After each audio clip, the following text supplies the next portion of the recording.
Hello and welcome to the Beyond the Big Six podcast. And today we are joined by, we've got a full complement. We've got Big Tone, Anthony's here today. We've also got Niall here today. Hello, guys. How are we all doing? Thumbs up. Yeah. Yeah, excellent.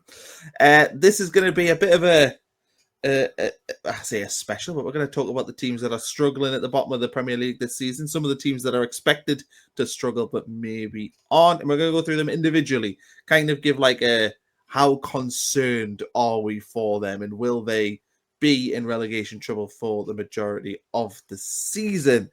So, one place to start, and we'll start with you, Niall. We're going to start with Wolves, because they are surely the team that is in the most trouble right now after they lost against Leeds at the weekend 3-1. Yeah, it's a good one to throw it as straight away off the cuff.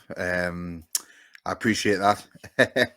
Yeah, you can't have much hope for them, can you? Lost their first 5 games in any division of team that does that. You've got to think they're in trouble unless there's circumstances around them.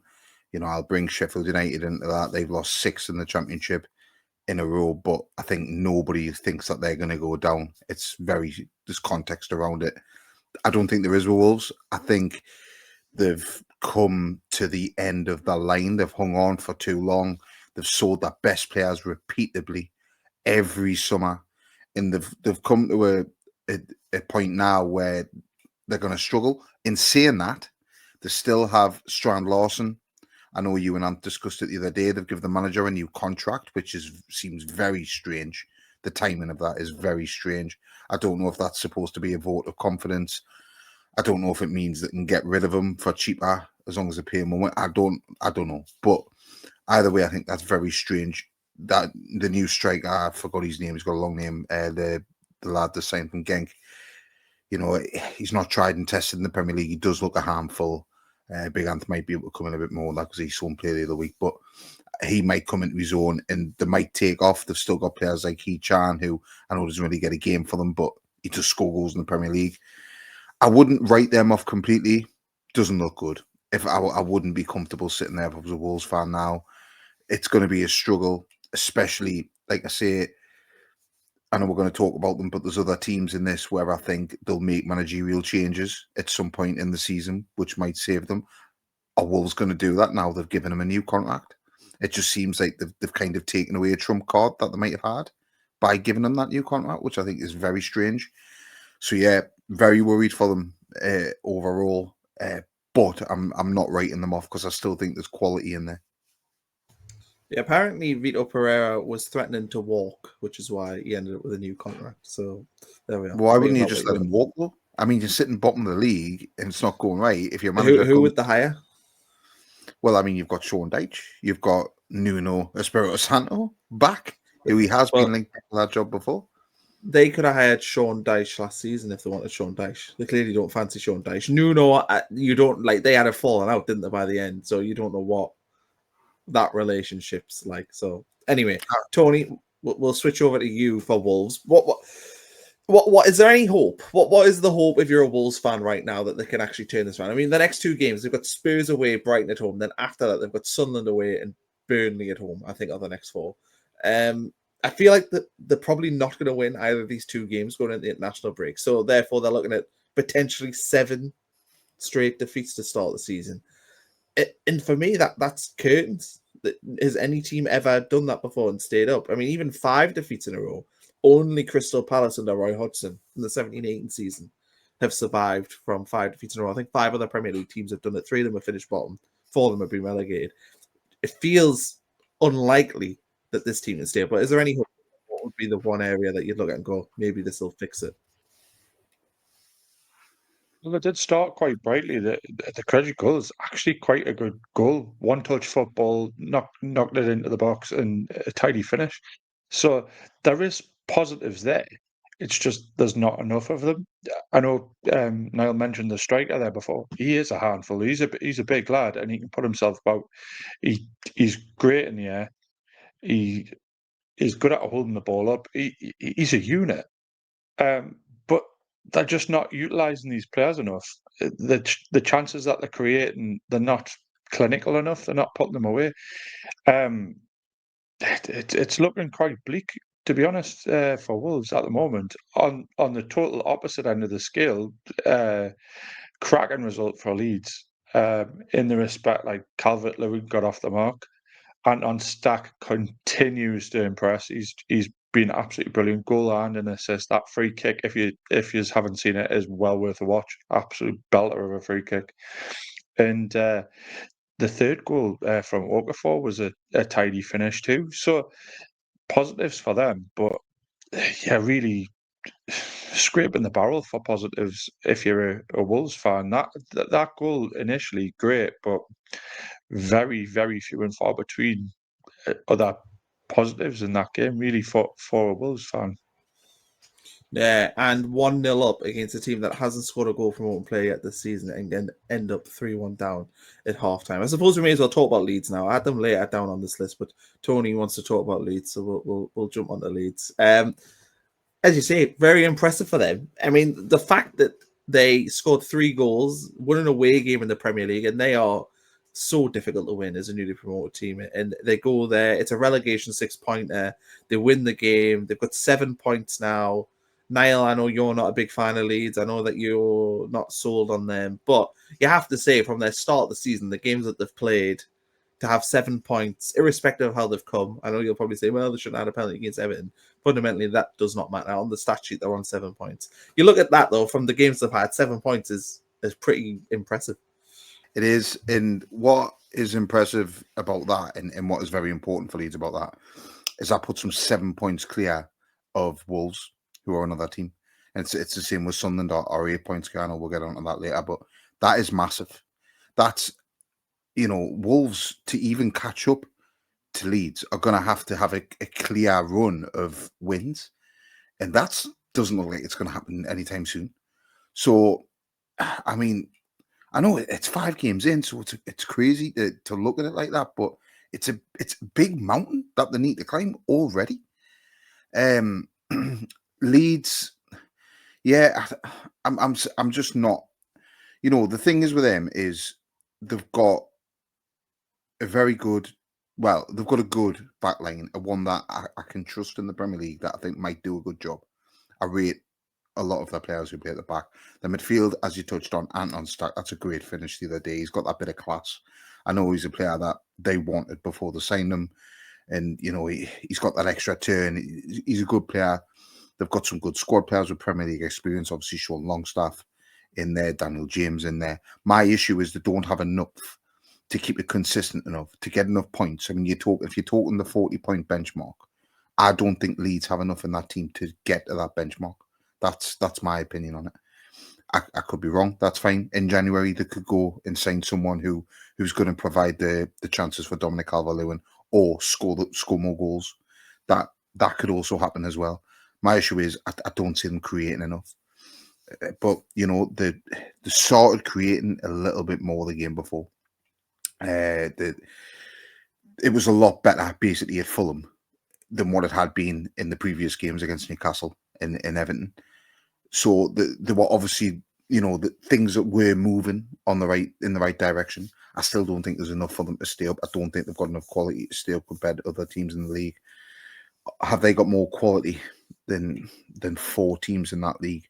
For me, no. Which is why I'm not writing them off, but it's why I still don't think they've got enough to survive. But great win for them. Great win for them. Better than 3 of the teams, not 4 of the teams, to be fair. Well, yeah, but still, yeah, it's still. I don't. Have they got more quality than 3 teams in the Premier League? I mean, for me, no. Teams that are in trouble, so we'll probably will get to this by the end. I will ask you to sort of, if you were going to pick right now your bottom 3, we're going to do that at the end of the video. So be interesting to see what everyone has in there.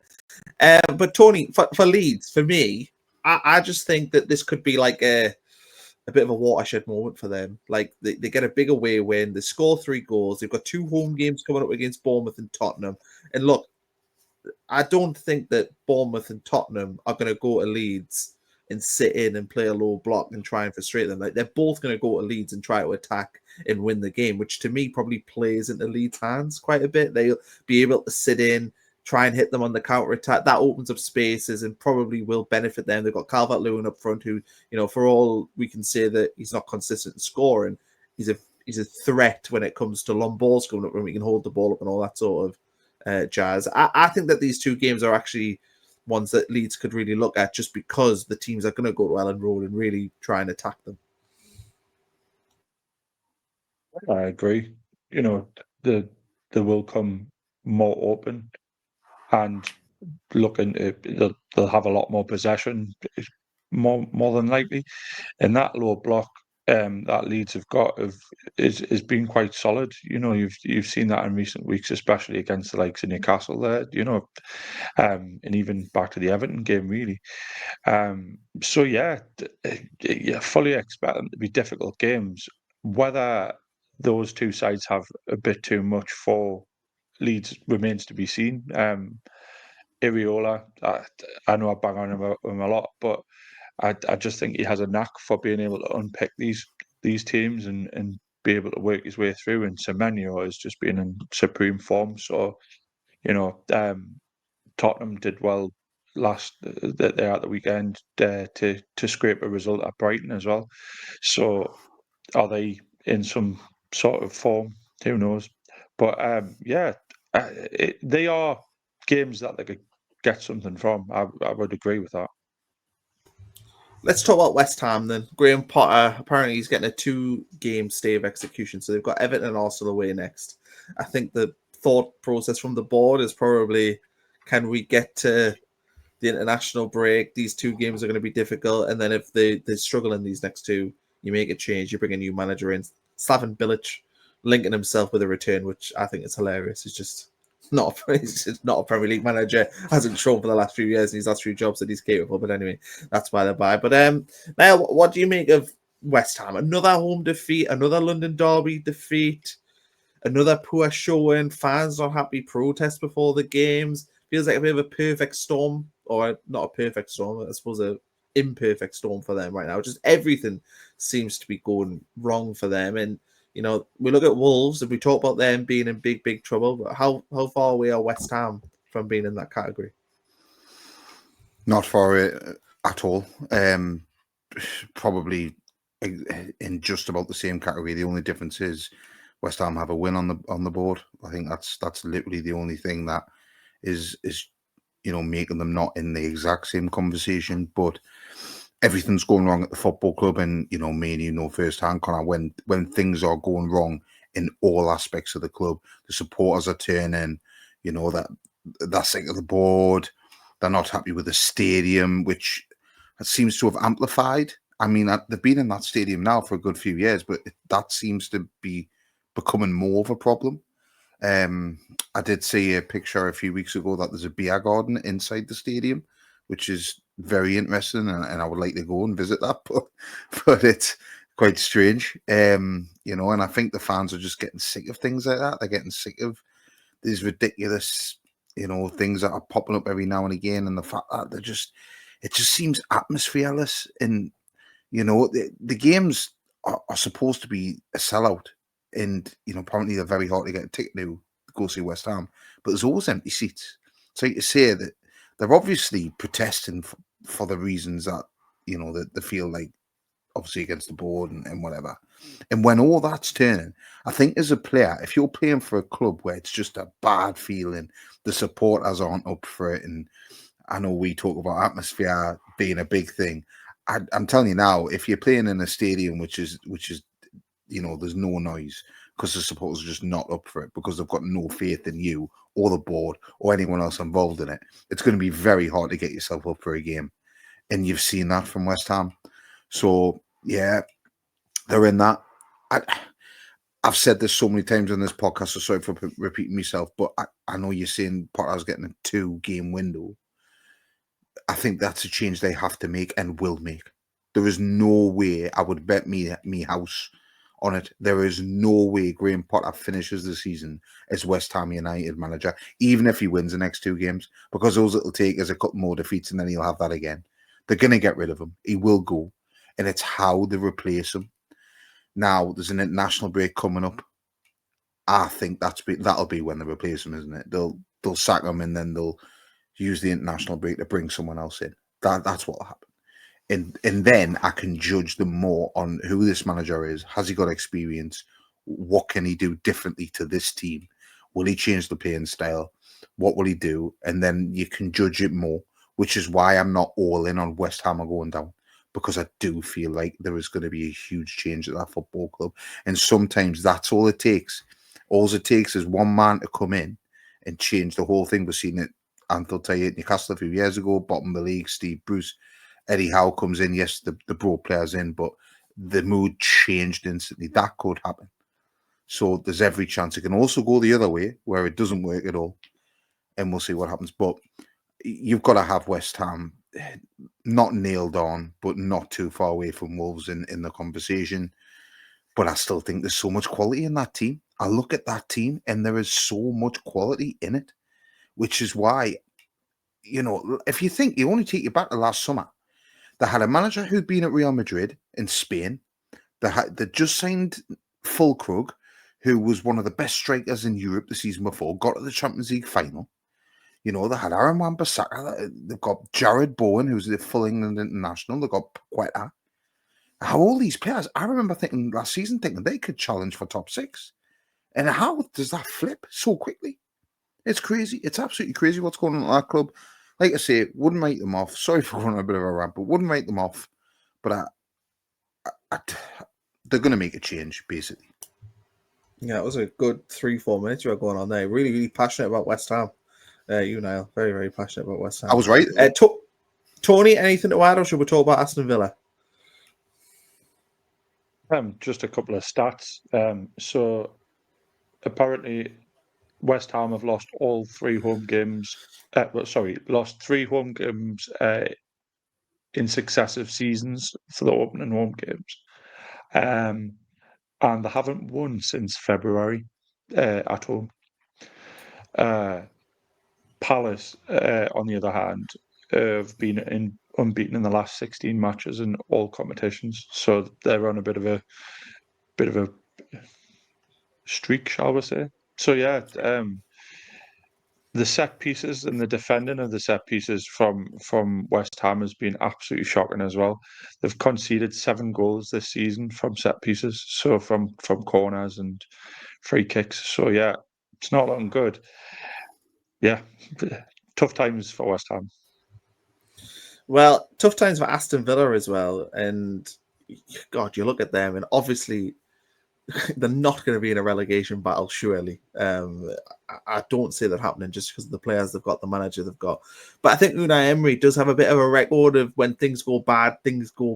And maybe we're at the end game of his run there. To be, Tony, 1-0 up against a newly promoted team. We've been down to 10 men since like the 30th minute, and you draw the game 1-1. And to be honest, you don't create much in the game. Sunderland have had the better chances. That is massively concerning for Aston Villa. I mean, that's as bad as a defeat, really. Yeah, for Sunderland to go down to 10 men as early on, and for Aston Villa not to be taking advantage of that. Normally, last season especially, they would have gone through for the throat and really killed that game off. They just look at 6s and 7s in front of goal. Like they've been so good at creating in years gone by, and they're just not. The XG's not there. The chance conversion's just not there. They're not taking as many shots. These are all really concerning stats. That they're not getting the possession in the opponent's box. There's so many of these stats that are like dropping, and you can see it on Emery's face. He's frustrated, incredibly frustrated. Is that because of the lack of spending because of PSR? Possibly. Is it because the squad's gone a bit stale, like we've mentioned many times before? Quite possibly. He seems to be struggling and looking a bit devoid of ideas of how and what is going to change the game. Really should be putting Sunderland to the sword there, but when they go down to 10 men, especially a newly promoted side. But credit to Sunderland, they dug in. they look the better team going down to 10 men, which, you know, is really surprising against the Villa side, who were really quite strong and did really well last year. I don't know how I would feel as a Villa fan about that. Really, I would struggle with that one. And Niall, the Granit Xhaka goal, the Granit Xhaka goal, there wasn't Isidore goal, that was assisted by Granit Xhaka. The header that Xhaka won is absolutely criminal from an Aston Villa perspective. That ball has travelled, I don't know, 15 foot in the air. He's got 2 or 3 seconds to go and win the header. No Villa player challenges him. It's a beautiful header and an assist for it. But that, to me, summed up where Aston Villa are. That they did not want the game as much as Sunderland did. Yeah, exactly that. It was Camara, wasn't it, who was just ball watching. And Granit Xhaka, I mean, probably couldn't believe his luck. Comes in and just easy hit. I mean, it was very well directed, but you know, for a player of Granit Xhaka's quality, it's easy. Finds Isidore, and Isidore, you know, just shows that instinctive finishing. Yeah, it's worrying. I was at the game, and there's nothing about Aston Villa that impressed me at all. I thought they had spells in the game, which so they should when you're down playing against 10 men. They don't look very quick going forward. They don't look quick on the transition. You know, that John McGinn is still their best player, and you know that's an issue. John McGinn's been their best player for the last 7-8 seasons. You know, and he's still making everything work for them. Unai Emery probably got his team wrong. I don't know why Harvey Elliott's not starting that game. Brings in Buendia for an opportunity, who's not really shown anything in a long time. Harvey Elliott played midweek against Brentford in the cup and scored. So you'd think maybe, you know, he brings that energy. And I actually think Harvey Elliott changed the game when he came on. They scored not long after that, and he, you know, he was creating a lot of chances. So I think for me, they've got him. You know, he should be playing. Jadon Sancho as well. As much as Jadon Sancho's had a very strange few years in his career, he's still got quality. And you know, why isn't he getting a start? Why isn't he playing? Maybe is he not fit yet? I'm not sure, but you know, that would freshen it up for them.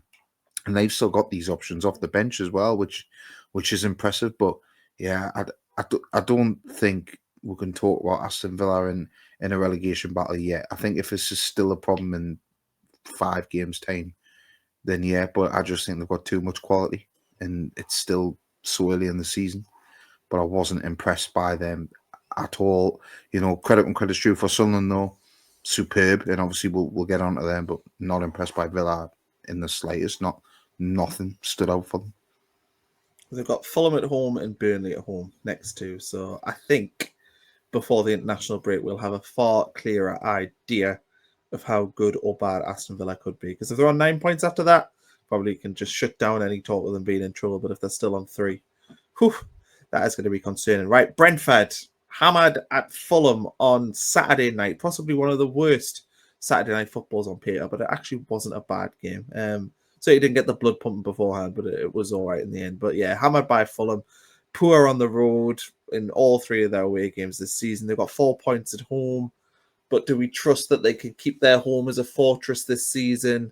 They've got Man United and Man City at home coming up next. So 2 games. But the Man United game will be pretty interesting. The Man City game, you'd expect them to go there and get something. But Tony, what do you make of Brentford? And I don't think I'm willing to put them in the same bracket as Wolves and West Ham of being uber concerned, but I don't think they are as good as what they've been in recent years. And the upheaval they've had this summer, I am a little bit concerned about them going forward and whether or not they're going to have enough to get, you know, the 35 to 40 points they'll need to stay up this season.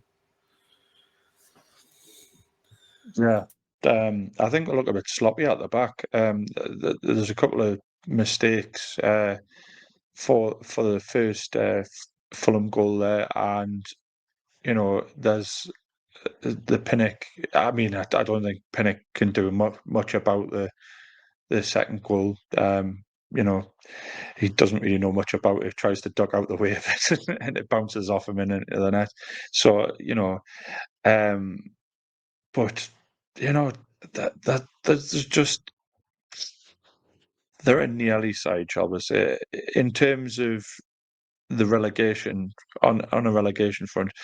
That you could quite easily put them in that relegation bracket with the likes of West Ham and with the likes of Wolves, but is that home form going to be enough to keep them like in the league? The next two games will definitely be a big hurdle to overcome. But Man United, well, I mean, that could be a relegation 6-pointer, couldn't it? Yeah, we don't put Man United in this though because they're a big six team, so we don't talk about Man United.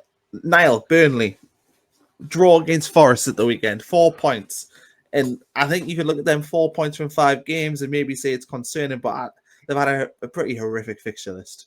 Like tough games, away at Tottenham, away at Man United, which, to be fair, I still am a bit unsure on that penalty that they conceded later on. Had that dodgy VAR offside goal against them as well. They lost that last minute goal against Liverpool last weekend. So 4 points from their only 2 sort of winnable games this season, and even then, Forest are, we don't know what they're going to be this season. But I think Burnley look like they're going to be competitive. They've got City away and Villa away coming up, so I mean, it feel like it's getting much easier for them in terms of that fixture list. But if they can get something from those games, I think it's anything there's a positive.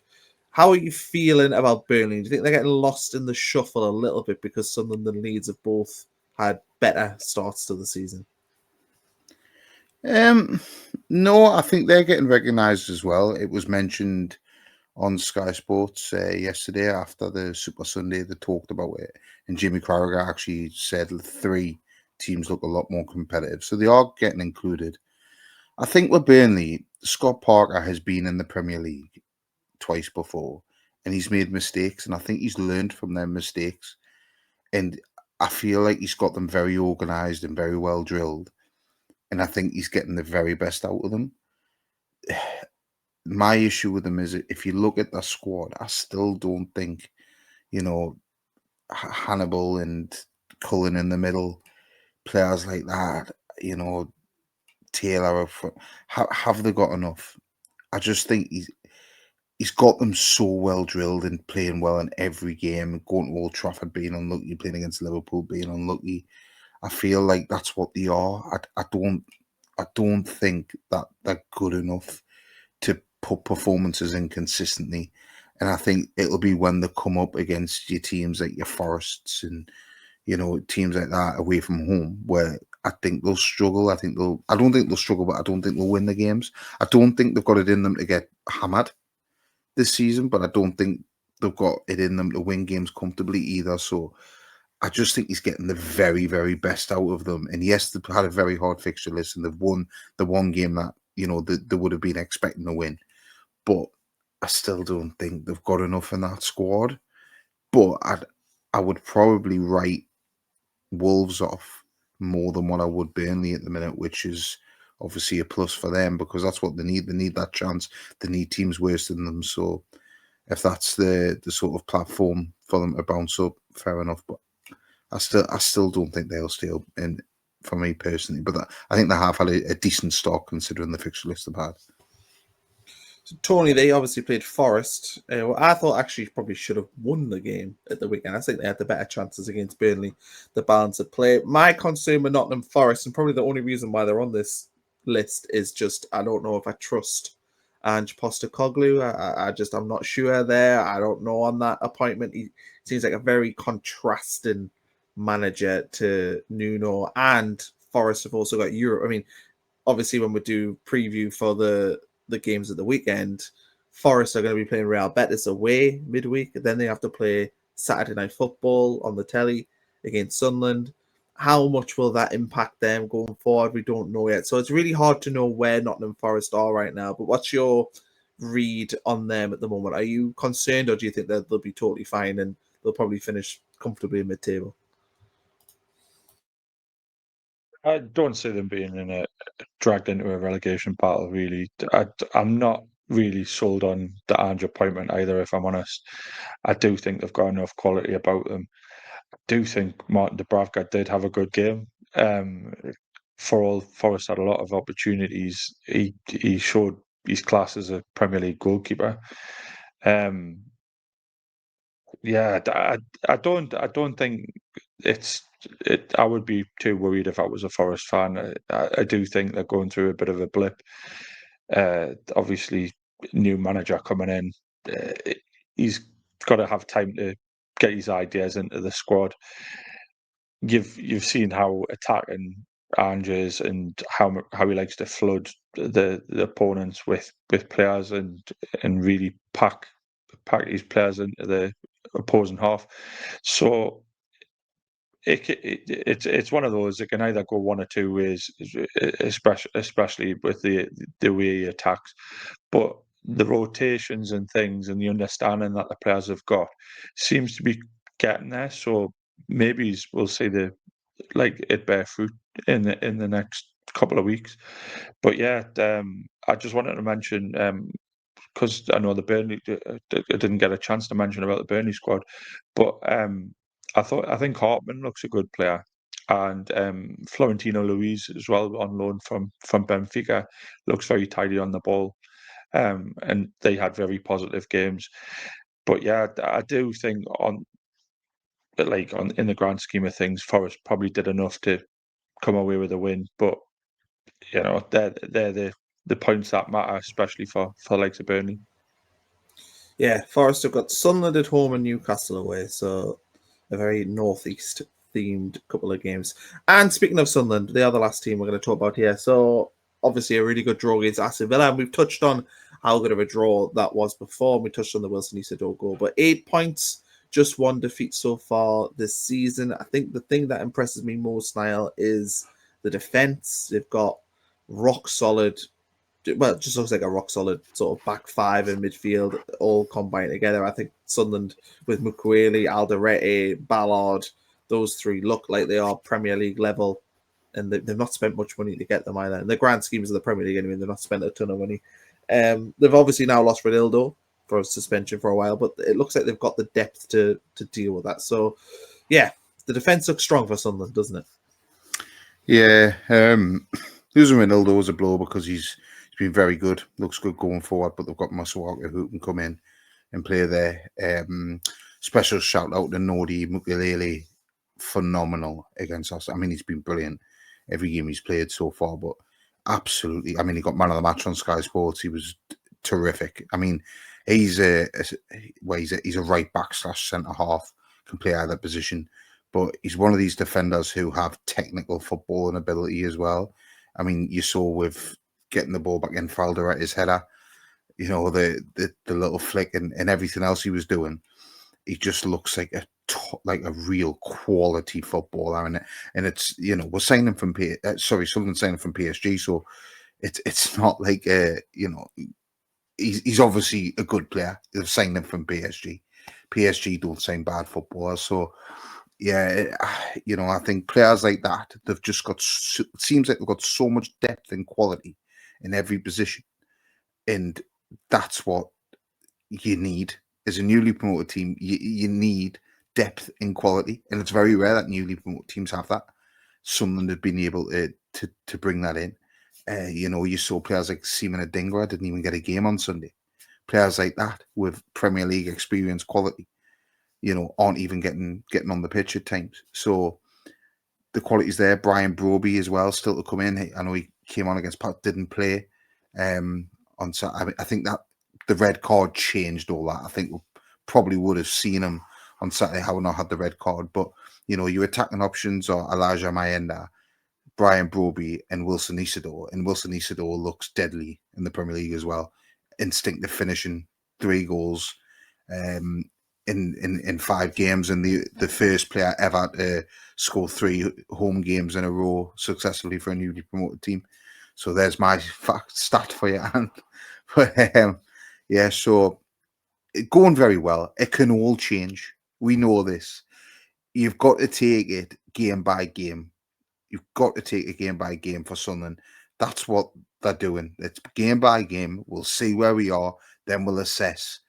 And at the minute, don't think they could have asked for realistically a better start points wise. And I've heard a lot of they've had a favourable start, they've had an easy start, but the reality is I don't know how any newly promoted side can have an easy start. They've played established Premier League teams, and they're the teams which are harder to play against because you've got more pressure on them. You need to win these games, or you need to get at least a point from these games. And they managed to do that. 5 games in, 2 draws, 2 wins, only 1 defeat. Absolutely brilliant. And fair play to someone for that. Cool. You've got a bit of an epileptic chance for people to have a fit here now. You've got all sorts of colours changing up and down. I'm trying to sort it out. Yeah, that's fine. We're pretty much at the end of the podcast anyway. But I said I would ask everyone at the end for their views on the bottom 3. Do you know what? I'll go first. Now you seem like you're getting worse for your lighting there. Wolves, West Ham. I think Wolves, West Ham, and I think Burnley. I think that's my... No, do you know what? Maybe I fancy Brentford. Maybe I go Wolves, Brentford, Burnley. The West Ham make a change. It's difficult. Yeah, I'm going Wolves, Brentford, Burnley. And I do kind of fancy Burnley as well, but I don't see all 3 newly promoted teams staying up. But Tony, you've been pretty adamant from pretty much day. I think I asked you maybe last week or the week before about your relegation picks, and you still had the newly promoted 3 going down. Has your position shifted? Do you see one at least staying up now? Say a couple staying up. Just on Niall's fact there before, it's your joint best start to a season. So there you go. What, in the Premier League, you mean? Yeah, in the Premier League. All right. It's your joint best start. And the other thing I've got jotted down here is a special mention about the Bradley Lowry Foundation, the display beforehand. Cancer has no colours, and I thought that was lovely. So I thought I would mention that as well. But in terms of relegation, I think I've slightly changed my opinion. Certainly from what I've seen in recent weeks, Sunderland have really come out the blocks and they're getting points on the board, and that's not to be sniffed at. Burnley, probably to a lesser degree, and Leeds are just starting to join the party. Could I see all 3 staying up? I don't think so. I do think, Wolves and Brentford and West Ham, pending a change, could be in that mix. What sort of order? I'm not 100% on. I would have to have some time to think about that. Feel under pressure. But yeah, I'm not as dead set on the 3 newly promoted sides going down now. I feel like you've skated around the question, really. You've not really given away an answer as to who your 3 are. Right. If you're gonna really Well, I'm challenge gonna us, have to push you. If you're going to challenge us, I'll say Wolves to go down, Burnley, and I'll go Leeds. Interesting. Wolves, Burnley, Leeds. Okay, Niall, where are you at on this? That's my answer. He's said my teams. Wolves, Burnley, Leeds at the minute where I stand. Just because I feel like Brentford will have a bit what Sunderland have is the home form. I think they'll get them through. They've done well at home so far this season. I think they'll get it through. I just, I don't think Leeds or Burnley have enough still. I just don't think they have enough. Maybe I'm being biased. I don't know. I just don't think they have enough. I feel Sunderland have the strength and depth. I don't think Leeds and Burnley do. That's me issue with it. And I feel like Sunderland have a goal scorer, and I don't feel like Leeds and Burnley have a goal scorer. Calvert-Lewin could be, but not sold on him. I think Sunderland have a goal scorer in Wilson Isindor. So yeah, that's the difference. It's a tough one, but yeah, same as on Leeds, Burnley, and Wolves at the minute for me. which So we're I all- think is pretty much what I said. Oh no, I had Leeds staying up and Brentford down. So yeah, It's interesting that you've switched on Leeds, even though they've had such a good start of the season. I feel like you've just nailed yourself to that mast, haven't you? You are on the Leeds are a bad train, aren't you? I'll die on that hill. I will Yeah. die on that hill. You'll get Champions League, and you'll be like, "This is just luck. It's pure luck." Yeah. No, I think, to be honest, I think Burnley and Leeds, I think both could stay up, and I put Burnley in there just because I like what I see from Leeds, particularly the defensive midfield. I think is just stronger than Burnley's. I think going forward, is Burnley's attack that much better than Leeds? Like really, like probably not. I know they've scored more goals in this season, but I don't know over a 38-game season if it'll be any better. But anyway, that is by the way. Please, everyone, let us know who you think is going down this season, because that is what this focus has been on. And apologies to the clubs we haven't covered today. We're not talking about Newcastle and Bournemouth, but I don't think they deserved it after that stinker they played out on Sunday afternoon. So they've been left off. Brighton obviously got a nice 2-2 draw. Oh, go on, Tony. I just wanted to make a special mention about Brighton. Actually, I don't know if anybody's seen the video doing the rounds on social media that Brighton released about mental health. If you haven't, do give it a watch and speak up and reach out to your pals. Good message, Tony. There you are. You're our good spokesperson there. Liverpool, Everton. Everton robbed a little bit at Liverpool. We haven't obviously talked about that, but didn't really want to talk about Liverpool win. Crystal Palace won at West Ham. We have talked about West Ham, but we didn't really talk about Crystal Palace. We haven't talked about Fulham, and they beat Brentford. I mean, we did talk about the fact that we're better than Brentford, but there we go. And also the predictions last week, Niall won. So well done, Niall. I think that's the first time Ant hasn't won. So well done, Niall, for winning that one. You take home the trophy. Great. And thanks everyone for watching, and we'll catch you for another episode very soon.